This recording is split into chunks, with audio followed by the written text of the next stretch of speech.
Well, Hoosier Nation, there we go. You heard the siren in the background.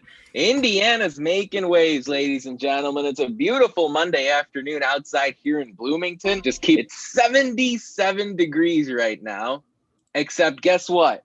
The more newsworthy stuff is happening inside the doors at Assembly Hall, where today Indiana has gone out and poached Michigan State Associate Head Coach and top assistant Dane Fife to join Mike Woodson's staff. Second, Khristian Lander is back in the Crimson and Cream. And third, Geronimo is also back to play for Indiana. And that is what has prompted our emergency podcast number 191 of the Hoosier Sound, where we are your one-stop shop for IU coverage with our partners over at Indiana HQ. Today on our episode, we've got original Hoosier Sound co-founders Noah Freeman and Matt Lukens to guide all of you through the fun events that have taken place today and in recent days as well. Noah and Matt, thanks for joining. I know it's on short notice. Noah, I'm going to toss it over to you first. Dane Fife, the old Hoosier, the three-point sniper, is now Mike Woodson's, assumedly, top assistant on his bench. What are your initial thoughts, and what were your initial thoughts as you saw the news break? Oh, man, it has been Mondays, right? I mean, yeah, you got like last Monday/Sunday, and then you got this Monday. So just your typical Monday, right?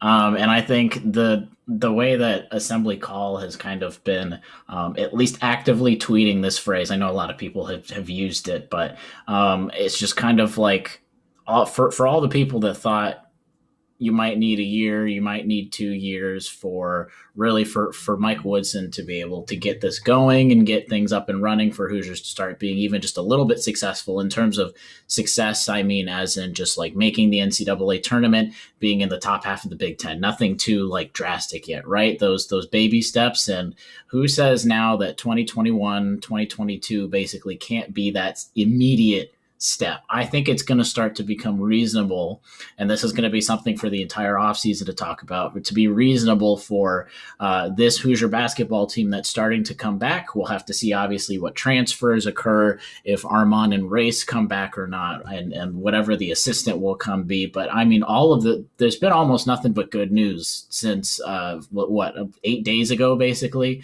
There's been nothing but good news. More people are starting to buy into this, and it's not necessarily like we all knew. We've talked about Mike Woodson as the person, and now we get to start talking about Mike Woodson, the recruiter, basically with Scott Dolson. You can also kind of put Scott Dolson with that, because I guarantee he definitely had his hand in a lot of this, where he brings over Thad Matta. He brings over, now we get to talk about Dane Fife. Now Mike Woodson being able to talk about, hey, Trace Jackson Davis, man, he was right out the door. He was like just an inch of his heel was basically back inside the door. And then it's like, oh, wait a second, come back here. We can do this. We can do this a different way, and I can help you out.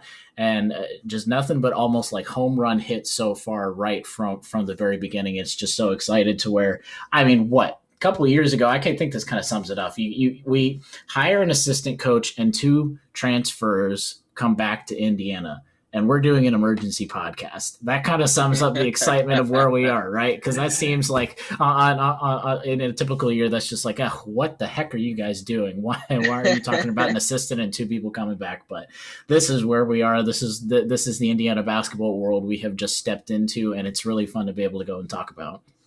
Yeah, it's been super fun to see everything take place in rapid fire fashion over the course of the last few days. Matt, I mean, what more can we say? Dane Fife was supposed to be, or at least some people thought he was, a candidate for the head coaching job. And now all of a sudden he's taken the job as an assistant. How do you sort of frame this hire? Do you think possibly Fife is kind of a coach in waiting here, or should we not put too much stock into that? I've seen people on Twitter today say something like that, right? Like, I'm always reading Twitter because I don't want to pay for an IU message board because I'm cheap like that. But I'm sure the message boards are saying the exact same thing. But yeah, look, he's not a coach in waiting. I'd be surprised if that's the way the program is looking at it. Again, I think they're building a structure here that can be really flexible with the head coach. Having somebody like Thad Matta be basically a pseudo GM that they can just plug and play at head coach. So I'd be surprised if they offered him anything like you're a coach in waiting here, but I'm sure they gave him a top salary for an assistant coach. I would be surprised if he isn't one of the highest paid assistant coaches in the country. You're not just going to leave a comfy spot. We have a comfy situation in Michigan State. Again, he was a top 10 recruiter last year for that program. Tom Izzo's basically going to carry the load of punishment in Michigan State. You're not often going to get pointed out as doing something wrong as an assistant coach when you have somebody like Tom Izzo there. So he had a comfy job to go home to Indiana and a program that he took to the Final Four as a player. They're going to have to probably have paid him pretty well. Again, I'm sure it wasn't, a tough decision when IU came knocking, like, hey, Mike Woodson's here. We're on a roll. We need a top assistant coach. You want to be the top assistant for Coach Woodson? Just keep hitting it. I'm sure that wasn't an issue at all. But yeah, I'm very excited to see Dane Fife on the bench. I saw that news today. I really did not expect him to leave Michigan State. Again, like I just said, it was a comfy situation he had at Michigan State. There's no reason why he needed to leave MSU at all. He had basically one of the best assistant coaching positions in the country, but he left it for IU. And I think that should say a lot about the belief he has in Coach Woodson. And also that money also talks in college athletics. Again, we're working with a budget here that's being funded by boosters. So thank you. Shout out to the boosters. Yeah, those philanthropists helping out. You can't ever have enough. Apparently, money talks. Just to give a little background on Fife, he played at Indiana from 98 to 2002, and then embarked on a brief professional basketball career with the Gary Steelheads up in Northwest Indiana. After a brief stint there, he became an assistant for Mike Davis at IU before taking the head coaching job at IPFW, those damn mastodons. Fife led them for about 6 seasons before taking over as an assistant at Michigan State. It was about 10 years, it looks like, where Fife was on the bench for Tom Izzo up in East Lansing. There were some rumors about him possibly taking a head coaching job at Duquesne or maybe being on the short list at one or two other schools. But ultimately, he never took that big leap, and he stayed on as the associate head coach at Michigan State before today, where the rumbling started coming along that, hey, maybe Indiana's looking for someone like Dane Fife or Mike Lewis to be on Mike Woodson's bench as an assistant. And then, bam, you saw the news. Indiana had moved quickly to land Fife as an assistant. The thing that's interesting here, Noah, is that Fife is considered to not only be a great assistant coach, but a really, really good recruiter. And you've got to think, Noah, that if you had questions about Mike Woodson as a recruiter, first of all, those have been resoundingly answered. But second of all, it's going to really help IU as far as with these high school players and their families and with the transfers coming up to have someone like Fife on the bench. For sure. And I mean, I know Matt knows a little bit more about the specific recruiting as coaches, so he can expound upon that just a little better. But I mean, first like you said, Mike Woodson, and talking about the college basketball game and the recruiting game, I don't think it was much of a question that once you've got Mike Woodson into the room, he's kind of that closer. That term that you've heard, he's your baseball closer, where once he gets in the room, basically he can really suck that person in a good way. But you've got someone like Kenya Hunter coming back, and that was kind of the first step. That was where everyone was talking about Kenya Hunter, his one of his strong suits, if not arguably his best strong suit, especially at Indiana, was his recruiting ties, and that kind of showed right away where Parker Stewart was that first guy to commit.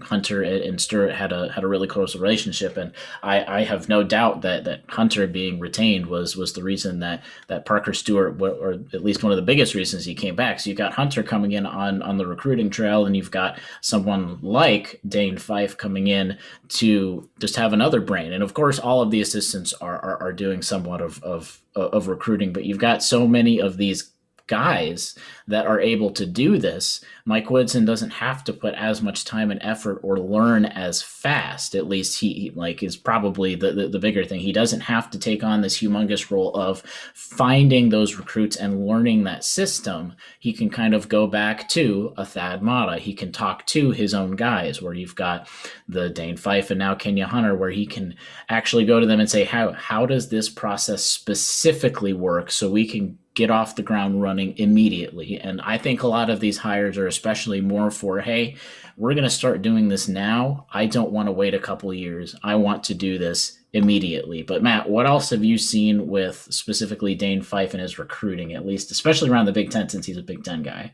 Yeah, first and foremost, his general recruiting footprint is Indiana, Illinois, Michigan, Ohio, which should be music to everybody's ears. Because as you know, IU has locked down the state for the most part for the last 4 years under Archie Miller. Bringing in Dane Fife also now brings in the likes of Illinois, Ohio, and Michigan. And if you know anything about the history of IU basketball, you know that the best teams that IU had, our best players were from Illinois, Indiana, or Ohio. It makes sense. That's the footprint. It's the bread and butter of Indiana's program, and Dane Fife recruits very well from there. Point being, IU is recruiting in this most recent class, Max Christie from Illinois. He was a 5-star 2-guard who played in the Illini State, but he decided to go to Michigan State thanks to the head recruiting at Michigan State, and that was Dane Fife. He's a top 10 recruiter, multiple years, top 20 for multiple years at Michigan State. He was not part of the recruitment of Imoni Bates, which is the number 1 recruit in the 2022 class. And then basically people have branded him the best recruit since LeBron James. Take that with a grain of salt as you will. He's a fantastic recruit, but that's a lot to live up to. But Dane Fife is a proven recruiter. He's done this since he started at Michigan State until the end. He's been recruiting the likes of every Indiana player that's gone to Michigan State, every Illinois player that's gone to Michigan State. He's been at the front of their recruiting, and just till recently as well. I believe he also was the front of recruiting a point guard from Yipsy Prep, which is the school that Imoni Bates' dad runs in Michigan, to Michigan State. He's a top 50 recruit, I believe, according to 24/7. So this guy, he recruits with the best of them, and he's an IU guy. I told you when we hired Woodson, we needed to have somebody that had previous head coaching experience in college basketball that was checked off by Thad Matta. I also told you we needed a big-time recruiter. Dane Fife is also a big-time recruiter, and the bonus is he's an IU guy. So to me, this is a home run hire. This is again, everybody says home run hire. This is great, right? And I think IU fans are sick of that. But I'm serious. As far as assistant coaches go, I don't think we could have hired a better assistant coach than Dane Fife because of the general fit, and it just works. And I can't wait to see what he brings. Also, I've seen people pointing out on today that our 3-point shooting just got better because Dane Fife is on the staff. I couldn't agree more. Again, going back and watching. Again, I wasn't a Hoosier fan back in 2002, but going back and watching some tape, man, could Dane Fife shoot the ball? So very excited to see what he can do for the likes of Khristian Lander and the rest of the guards. Yeah, I mean, have any of you heard these names, like Jaren Jackson, a guy that is now in the NBA and he's doing quite. He's a pretty big dude. Yeah. Then just like Matt said, Max Christie, but remember Josh Langford, you got Jaden Atkins, and then Malik Hall. Remember Matt McQuaid, someone that has burned Indiana a little more times than we have liked. You got Aaron Henry currently. There are a bunch of players that Dane Fife, and again, like Matt said, like Laporte, you got Rolling Meadows, Illinois, you got Minnesota, so just coming right around that. It is very, very much that Midwest, basically. I mean, because Indiana's just south of Michigan State, just a few hours south. It's the same type of thing, and it's pretty easy. I think it'll be a pretty seamless transition, especially in those terms. Yeah, and don't forget about Gary Harris either, back in the early part of the last decade, straight out of Indianapolis, where Fife not only recruited him, but helped mentor him as well, as Harris ended up being a first-round pick with Denver, making a ton of money with the Nuggets. Guys, Mike Woodson, hello, Mike Woodson can recruit. I mean, remember this as a major talking point, a major criticism of Woodson when he was hired by Indiana about 8 days ago. Well, guess what? He might not have landed a new high school recruit yet, but how about the assistant? He's brought in Dane Fife. He's nailed down Kenya Hunter. How about the upcoming high school players, Logan Duncombe in 21 and CJ Gunn in 22? Those guys aren't slouches. Those guys aren't scrubs, to say the least. And then, of course, he's ended up in some capacity convincing every single Hoosier that went into the transfer portal to return, with the exception of Armand Franklin and Race Thompson. So we're talking about Khristian Lander, we're talking about Jordan Geronimo, we're talking about Parker Stewart. Remember, Stewart had a real deep connection with Kenya Hunter. So it's almost like these recruiting wins for Mike Woodson are almost multiplying in effect. Speaking of Woodson, he released a statement about Fife earlier this afternoon, and he said, "I know his love for the Hoosiers and this university comes across the moment you talk to him. And we are excited to welcome back Dane, his wife Blair, and his daughters Quinley and Reagan back to Bloomington. Dane is someone who I've always had the utmost respect for. His knowledge of the Big Ten and his success as a recruiter will be an invaluable asset as we look to continue building a staff that will help elevate this program to the highest level." So once again, it's all tying this idea of a vision and a long-term picture that Scott Dolson preached in his introductory press conference, that you're seeing Mike Woodson speak about, that you're seeing Kenya Hunter speak about, and now you're seeing Dane Fife talk about it as well. Matt, I wanted to talk to you real quick about the Kenya Hunter news. I mean, there's been so much that's happened recently. Are you surprised in any way that Mike Woodson brought back an assistant from the Archie Miller era to be on his bench coming up? No, I'm not surprised in the slightest. In fact, on the last podcast, I brought his name up as a possible assistant head coach. Or assistant coach, not assistant coach, but assistant coach.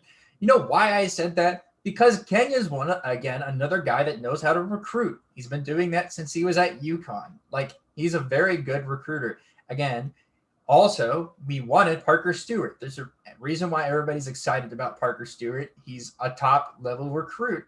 And the reason he came to IU was because of Kenya Hunter and his relationship with Kenya. This is something that is happening in college basketball, and that is, you can find guys that know X's and O's, but you can also find guys that have connections to recruits, and that hiring them will bring them that recruit. Again, Parker Stewart is not Cade Cunningham, but you have seen it happen in other places where either hiring family members or people that they're close to can get you a recruit. And over time, that becomes worth it. Again, people have talked about Michigan State hiring Amoni Bates' dad to secure him coming to Michigan State again. That's rumors and probably won't happen. But there is a track that people are now looking to start in college basketball by hiring people's fathers or father figures or people that they trust to get them to come to a university. You saw that with the Mobleys out at USC, and that worked out pretty well. They ended up in the Sweet 16 and some of the later rounds in the tournament, so good for them.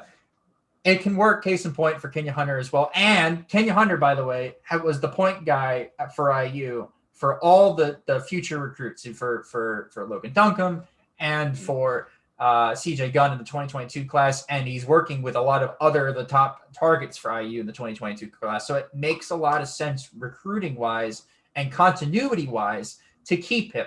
So I enjoy this hire a lot. I don't know the specifics of what he does in the staff. Again, it's not like IU comes out at a press conference and goes, yeah, he was in charge of this game plan for these 3 games and whatever. But you can tell what he does in recruiting, because those have to be updated to the NCAA, and people at 24/7 and the like get updates on that. So you can tell what he was doing. As far as recruiting wise, this is also a great, it's not really a hire, I guess an extension. And keeping him on board makes a lot of sense. Yeah, I'll be honest with you. I was kind of shocked. And look, Indiana fans honestly should be throwing a safe, COVID-safe parade that Kenya Hunter is back on this bench for the season or seasons to come, because this guy is, as you were talking about, Matt, he's got a lot of strengths. He's a great recruiter. A lot of people give him credit for his ability to game plan and to make adjustments during the game. And with the openings that I've seen looking around, whether it's assistant jobs in the college game or heck, head coaching jobs in the college game, especially some of these big ones, like, for example, the Loyola job opened up recently. I thought maybe Loyola would have given Kenya Hunter a call to see if they wanted him to take over their program. There are some other bigger openings available as well. But I think earlier today I saw Central Michigan's position opened up. And I think Kenya Hunter would be a perfect fit as a head coach of a program like that. But of course, the Central Michigan news happened after Indiana retained Kenya Hunter. And like I said, this is outstanding news for the IU basketball program. And I want to bring this up. Based on what we've seen from the Mike Woodson news, and based on what we're seeing out of certain players returning and certain assistants returning, Indiana still, no matter what you see on social media, no matter what you see from Grandpa Joe up in DePaul or Wabash or wherever, Indiana still got a lot of pull. This school, players and coaches come to the school. They don't necessarily come for a person. They don't necessarily commit to IU to play for a coach. They don't necessarily come to IU for any specific reason other than to play for the school. And there are a lot of different reasons to play at Indiana. It could be the tradition, but it could be because IU's turned out a bunch of quality players in the NBA recently. It could be because 17,000 people are going to show up at Assembly Hall every game. Based on what I'm seeing, these players were tied to IU. They weren't tied to Archie Miller. They weren't tied to Fred Glass. They weren't tied to whoever. And I think that's something that stands out here. Now, Noah, my question to you is this. We've seen we've seen Kenya Hunter come back, and we've seen IU add Dane Fife to the bench for this upcoming season or seasons.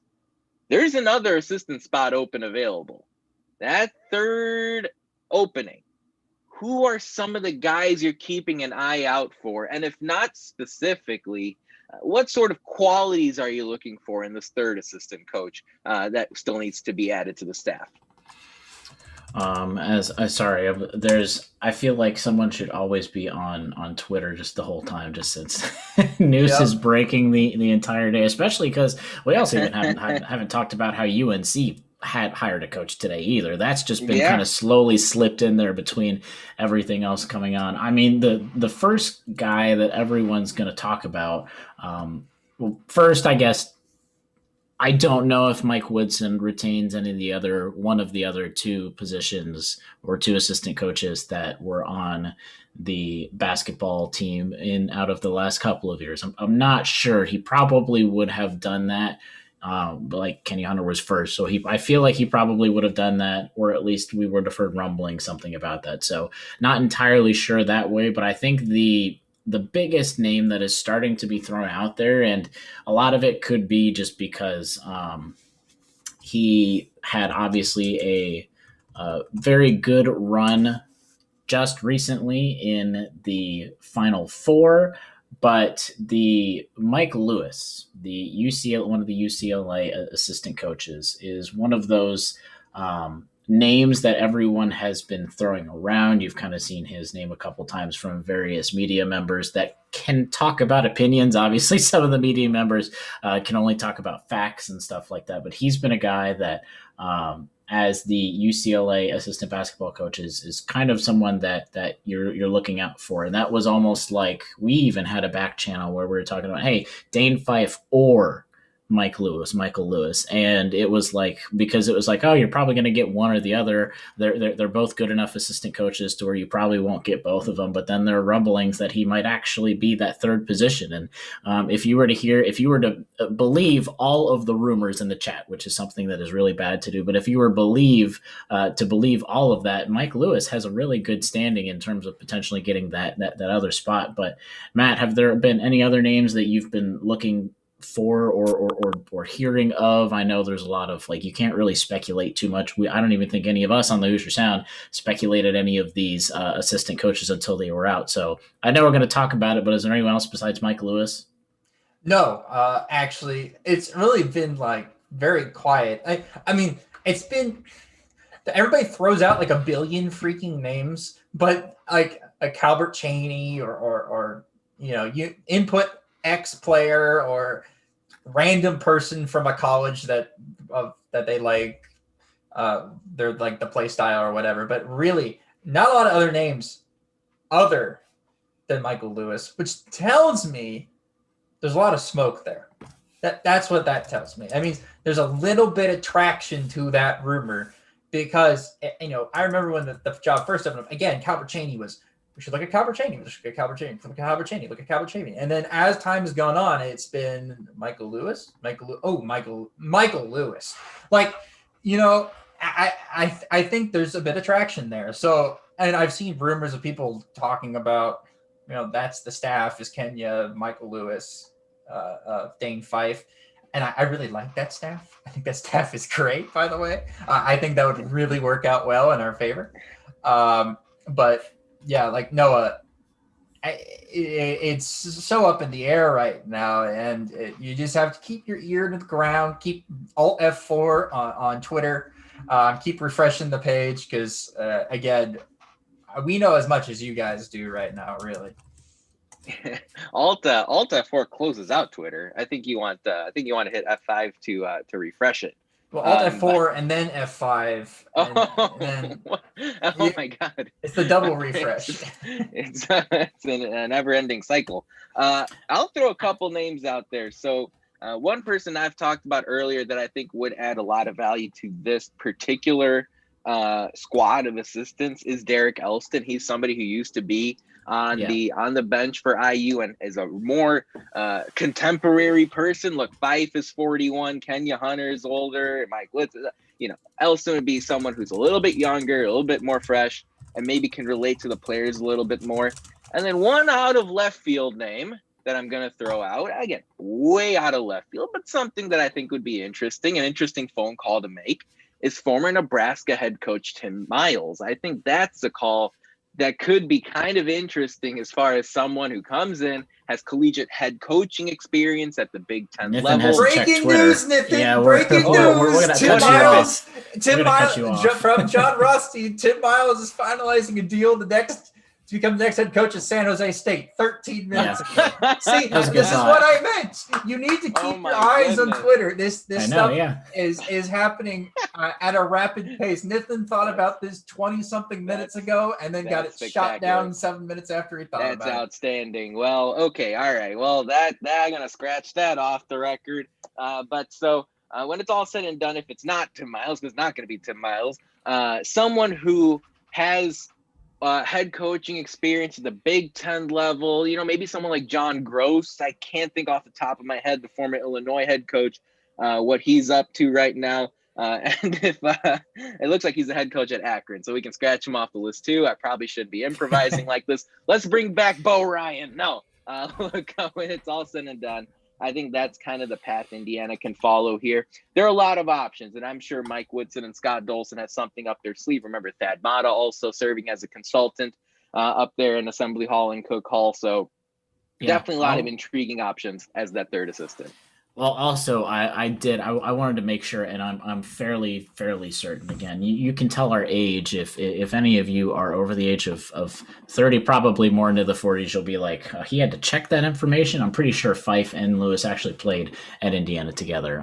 So we were all just toddlers when all of that was going on. But so there's also chemistry there, like chemistry that they already know each other. So it's not like it would be an out of the ordinary fit. And that is right. There was another burnt toast Toast, thank you for listening, Burnt Toast, on YouTube said AJ Guyton would be good as well. A lot of those, kind of like what Nithin was saying, that's another route that I would actually like to see as well. Some of those like 2000s type of Indiana players, or maybe that just age, maybe they don't have to be at Indiana or have gone to Indiana, but like maybe that quote unquote younger type of coach that might be able to, because I mean, think of the staff right now. It's a pretty old staff. So if there's going to be any sprucing up of in terms of the age bracket, that would be the other position that you might want to go for as well. But I wanted to move into this little tidbit as well. I think Dane Fife coming into Indiana, that's the immediate success and just the overall tenure of Mike Woodson. We've talked about that and how it's nothing but good news so far. But moving into the long term, think of this from both schools, Michigan State and Indiana. You've got Mike Woodson, a guy that obviously does not have very long in his coaching tenure at Indiana. He's not going to be coaching for 30, not going to be coaching for 40 years, maybe not even 25 years. 20 is very much stretching it as well. It's more like 10 to 15 at best, depending on obviously his success, like, of course. So you're thinking of course, Hoosier fans, that was the one, I guess two caveats, basically the lack of college experience and then his age group. That were the two caveats that are okay to be nervous about. I know we all are too. But in terms of a successor, Dane Fife can now, and again, a lot of things have to happen. There has to be a lot of success. Things have to happen, but looking down the future, Dane Fife is a name that could potentially be a successor. You look at a place like UNC, who is now for the second time hire their own coaches, and it works. There is a reason why some of those really tenured coaches, like Coach K at Duke, he's had someone waiting in his wing the whole time. Jim Boeheim has had someone waiting in the wing the whole time, basically. Tom Izzo had Dane Fife was a name that was potentially and probably going to be Tom Izzo's successor. And you think of, but Mike Garland's really like could be a little higher up there, depending on like where you talk about associate versus assistant head coaches. Mike Garland is the same age as Tom Izzo himself, so he's completely out there. And then you got Dwayne Stevens as well. He's about the same age bracket. So Dane Fife was a name that potentially, when both Stevens and Fife kind of came on, that was kind of like, hey, if this all goes well, these are names that could potentially, all things going well, could kind of replace. So you have that seamless transition from Michigan State success, staying there the whole time, right?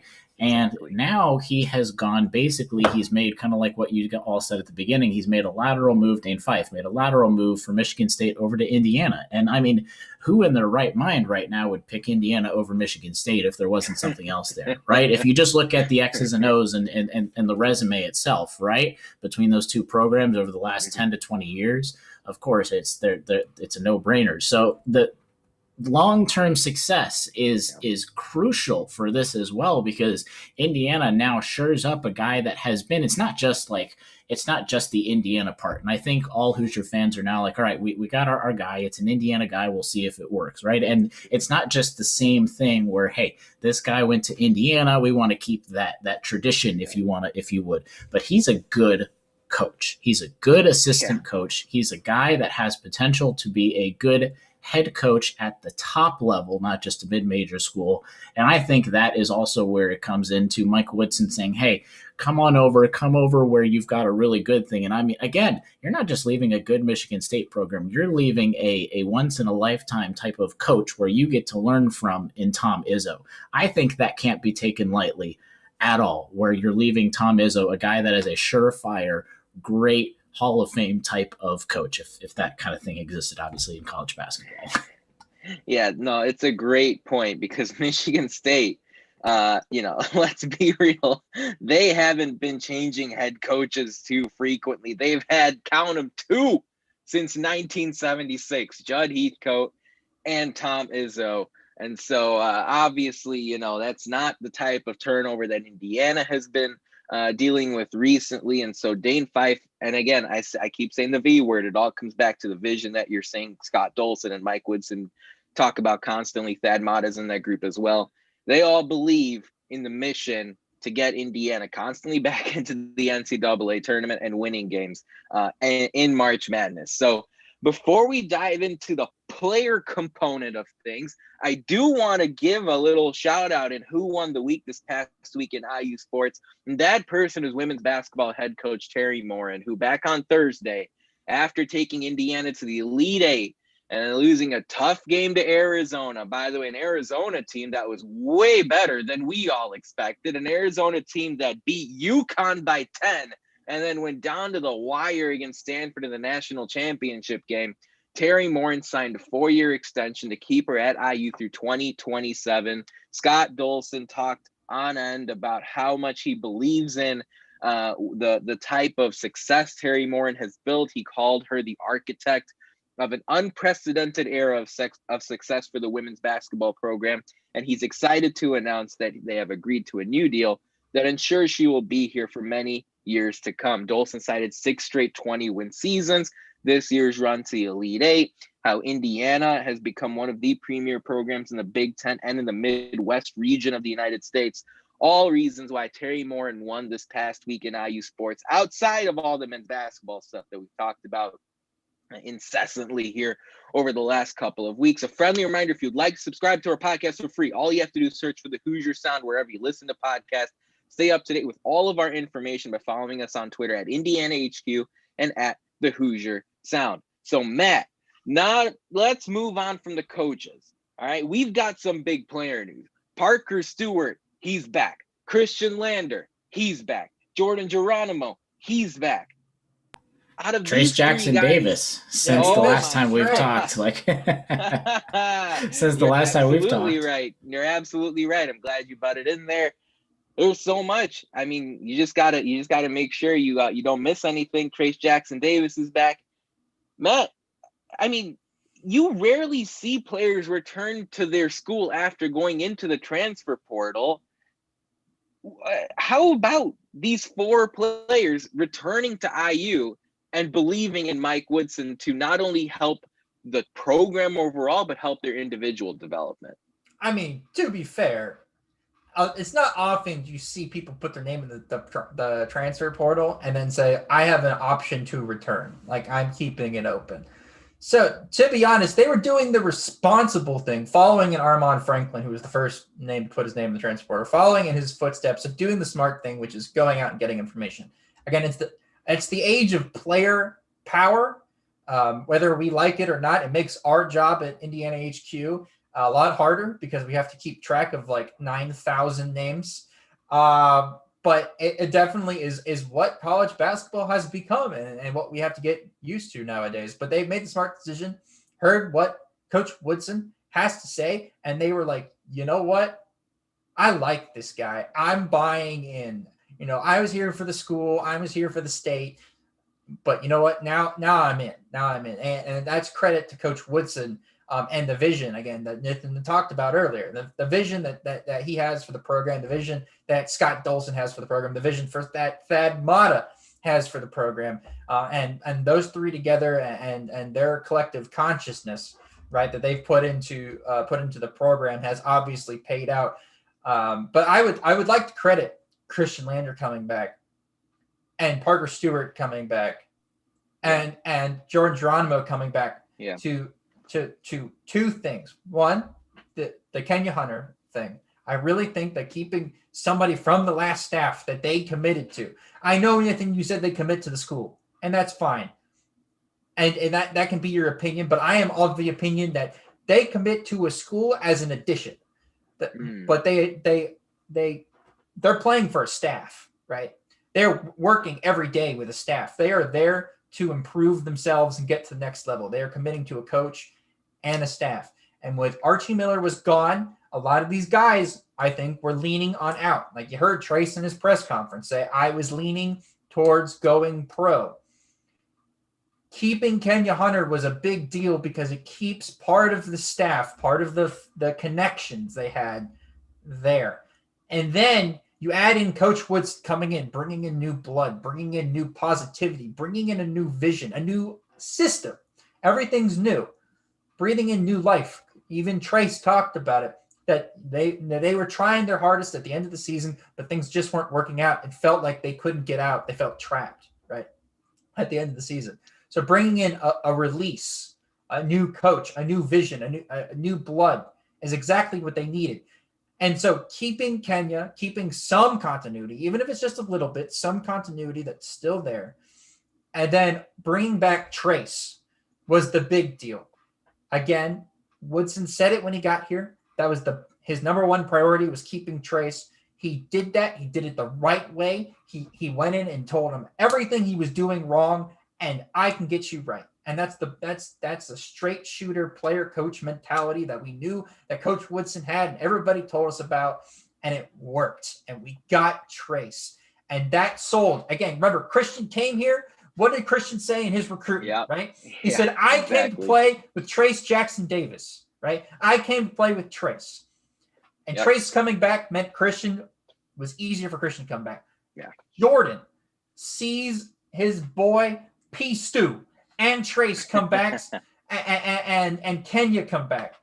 Again, I'm sure Kenya made some relationship with Jordan. He decided to come back. Parker Stewart saw that his guy that he came to IU for, Kenya Hunter, that recruited him and helped him and reached out to him and helped him and his family through one of the toughest times that a family could possibly go through.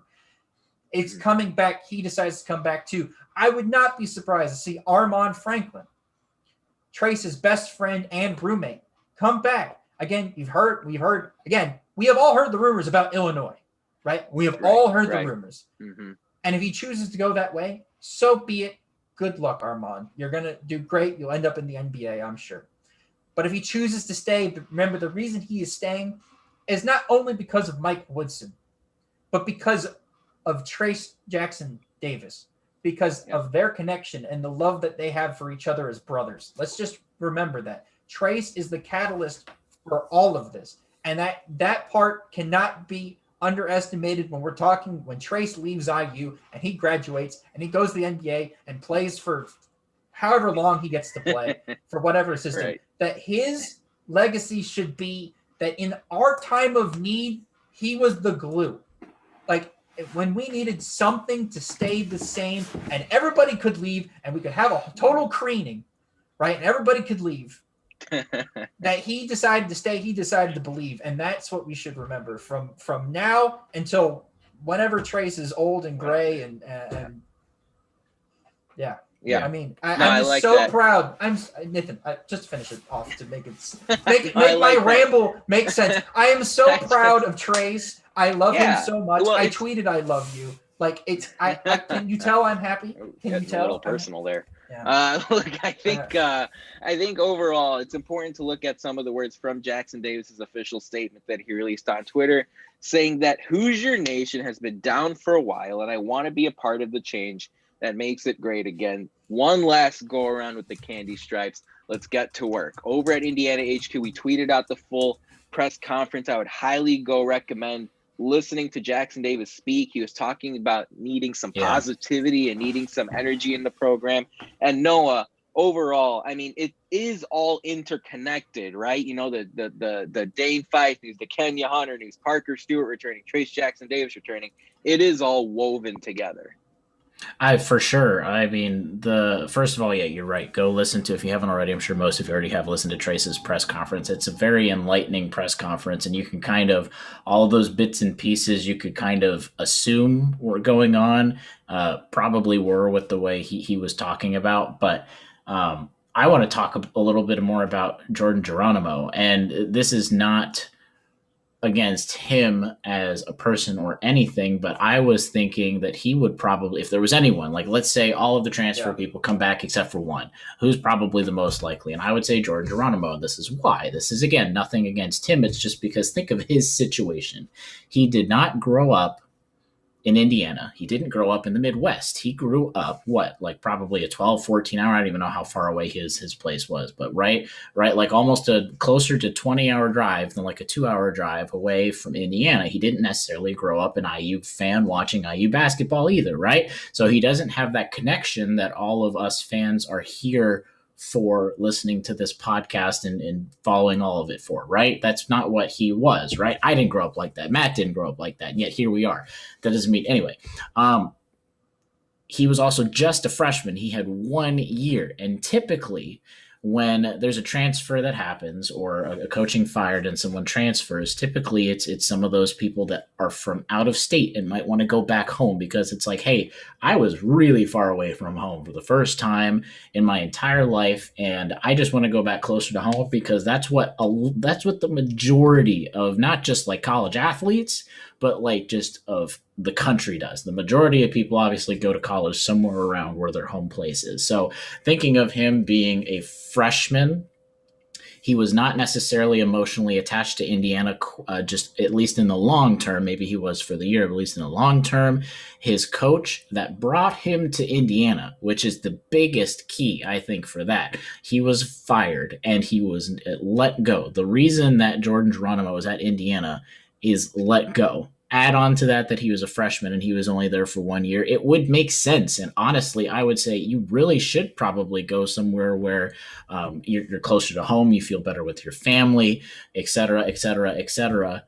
Right. Yet he's a guy that right after Dane Fife, right after Khristian Lander said coming in, he's the reason that tipped the scale for even us to be like, all right, it's worth it to come on today. It's worth it because, like, hey, our normal live stream is tomorrow evening. That's so close. Like Dane Fife, yeah, we could probably move the news over to tomorrow night, talk about that, et cetera, et cetera. But Jordan Geronimo, and again, it's not like 2021, 2022, his play on the court is really going to be like, all right, Jordan Geronimo coming back, that's from like 10th in the Big Ten to like 3rd or something like that. It probably isn't even really like 10th to 9th or something like that. You know what I mean? But like, it's more of the notion and the message that, again, like this is just adding on to Matt's Trace Jackson Davis, because I 100% echo all that. That is extremely important. It's probably the reason why Jordan Geronimo said yes. But that just kind of shows what else is going on behind the scenes, not just with just players saying, yeah, I'm going to come back, right? I was here. I just want to stay here. It's easier to stay here, right? It's easier to stay here. It's not just that. It's the way that Scott Dolson started out things. Moving it over to Coach Woodson, add Thad Matta, because we don't know how much or how little he is affecting all of this, because he can still have conversations with some people, right, here and there.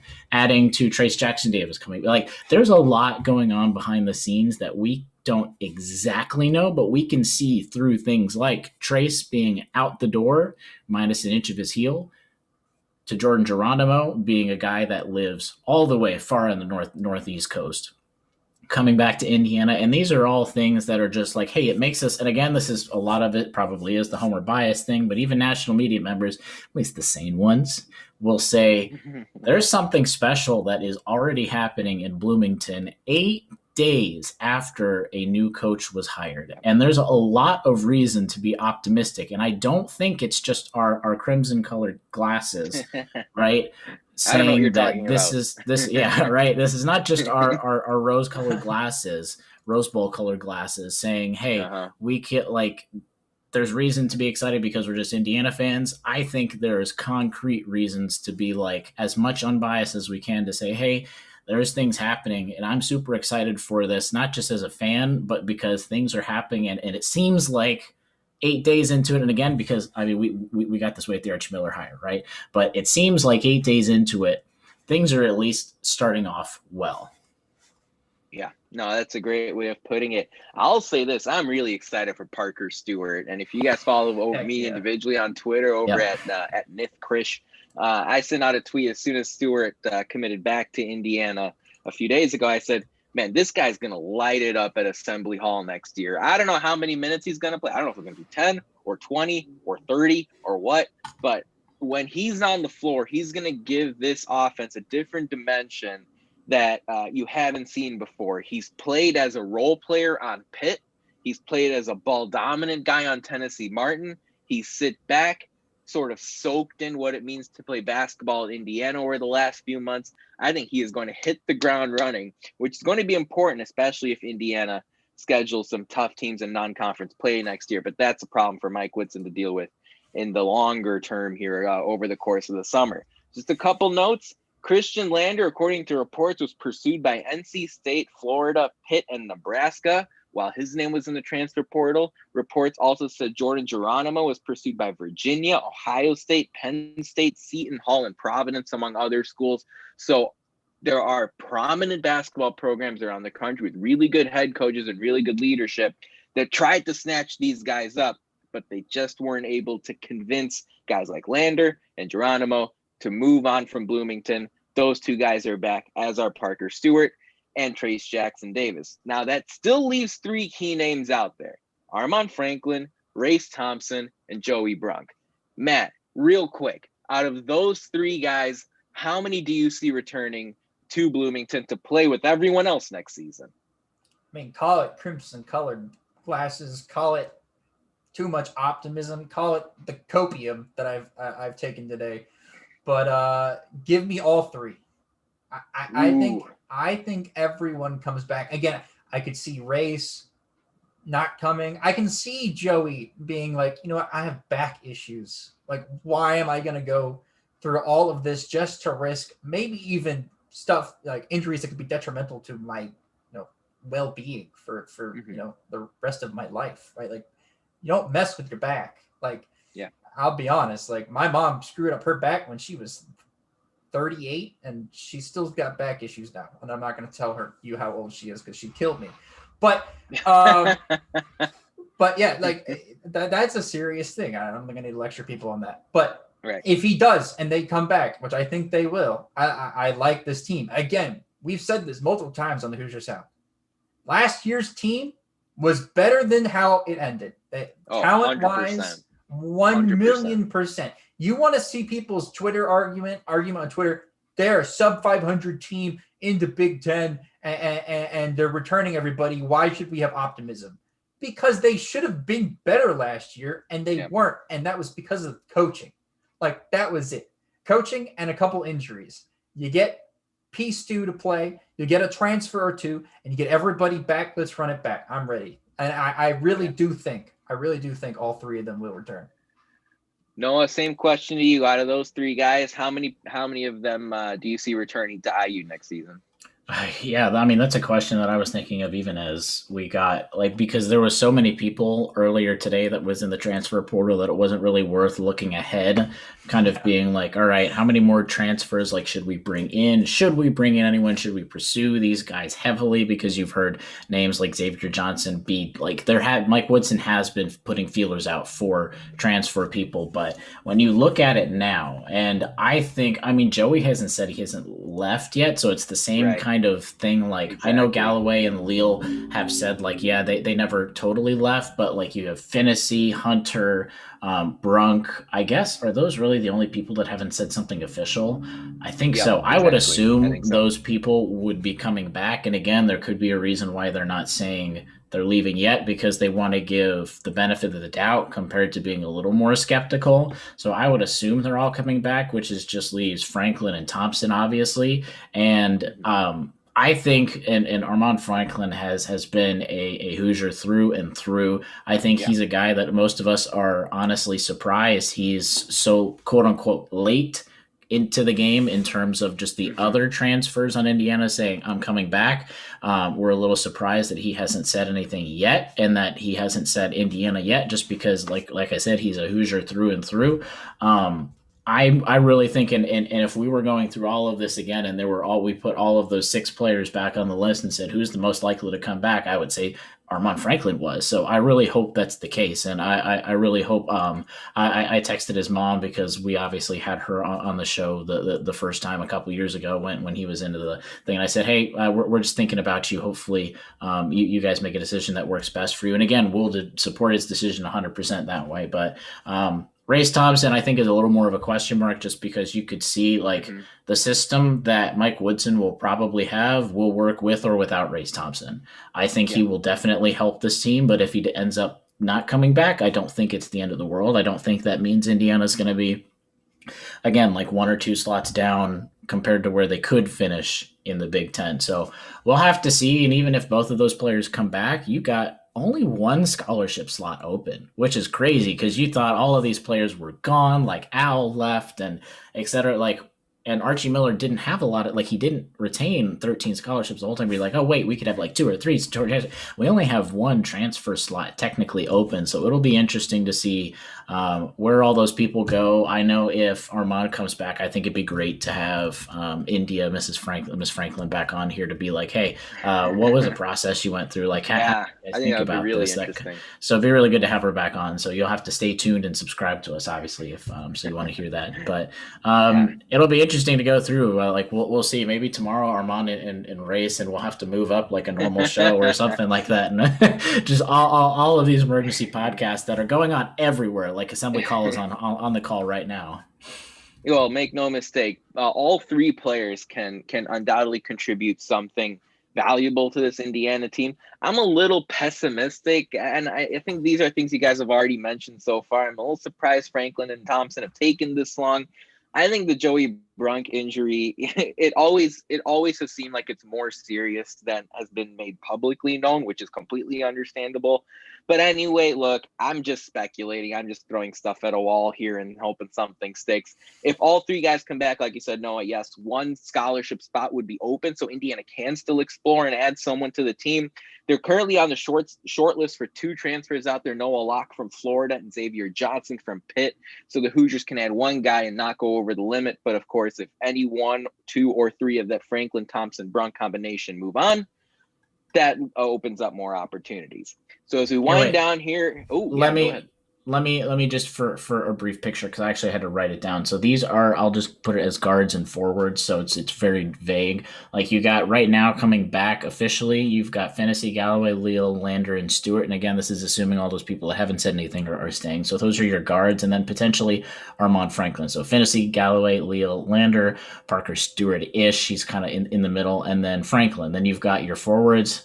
Hunter again ish, TJD, potentially Brunk, and I think your injury concern, Nithin, is extremely valid. And then Duncombe, remember Logan Duncombe's coming. Sometimes we're forgetting the guys that are coming in, and then Jordan Geronimo, and then potentially Race Thompson. So again, this could be the team next year minus a transfer. So Finney, Galloway, Leo, Lander, Stewart, Franklin, and then Hunter, TJD, Brunk, Duncombe, Geronimo, and then potentially Thompson, because it was almost like, really, we filled up the slots that much. So loaded roster. Matt, as we wind down on this special Monday evening edition of the Hoosier Sound, any closing thoughts, as well as who you got tonight, Gonzaga or Baylor? I mean, can I say Gonzaga? No, I can't. As an IU fan, I physically cannot say that I have them. So I was rooting for UCLA. I got my heart broken in one of the best college basketball games I've watched in recent times. Yeah. Great game. I am actually 100% on board the thought process that tonight's game will be even better than the UCLA game. I think these pressure. I know that's a lot of pressure, but these 2 teams are that good, and it's a title game, so everybody's nerves are going to be on the line. I'm going Baylor. For Scott Drew.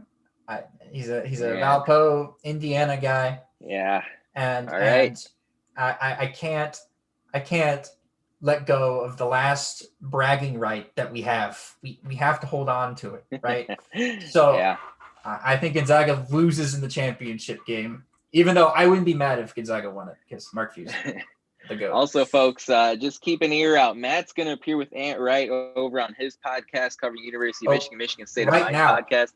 So you can make sure to listen to that wherever you listen to podcasts. Bye, guys. Matt's going to share his insight on all sorts of different news down the stretch here. Noah, same question to you. Any closing thoughts on who you got tonight, Gonzaga or Baylor? I was 3 Michigan points away from predicting a perfect Final Four, which is a lot harder than you think. Like when you actually go back through the years, it's actually really hard to predict the Final Four, which is weird. You would think that'd be relatively easy. I was 3 Michigan points away from picking a perfect Final Four. I have a perfect championship matchup. So I'm going to have to go with my official bracket that at least Final Four and up has done really well. We don't have to talk about some of the rest of the stuff. I got to where I needed to go, and I picked Baylor. And some of that could have been even a few weeks back saying I don't want Gonzaga to have another undefeated season or an undefeated season.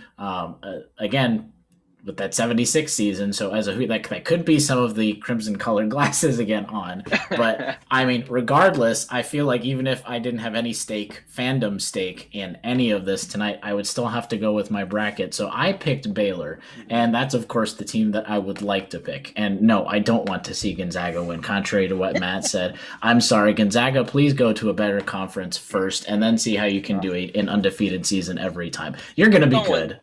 You're going to be good no one's going in a better season, but it's still a little annoying that they can get by like that every year. And I know there's more stuff than that. You don't have to at me. I know they're not going to move to a conference. It's all about football.